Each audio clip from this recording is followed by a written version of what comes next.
In this video, let me show you how to fix WhatsApp calls not ringing. So if you're facing this issue within your WhatsApp application, in this video, let me show you a few solutions that you can try out.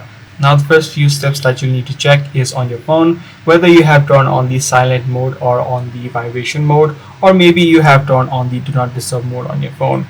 If you have, this may be the exact issue that you're facing. So make sure you check all of that first of all.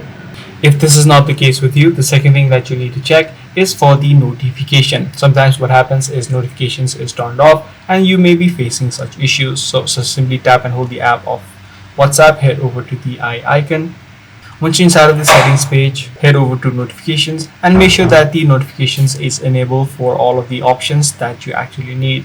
Apart from this, what you can also try out is head over to storage and simply tap on the clear cache option. What this does is removes all of the uncorrupted files which may be causing such problems. Now, even after doing all of these steps, you're still having issues with it. The last thing that you can try out is try to reinstall WhatsApp onto your device. This ensures that you have the latest version and any sort of bugs which might be causing the issue should also be now fixed. So that's pretty much all there is to it. If this video did help you out, be sure to leave a like. I'm going to see you in the next one.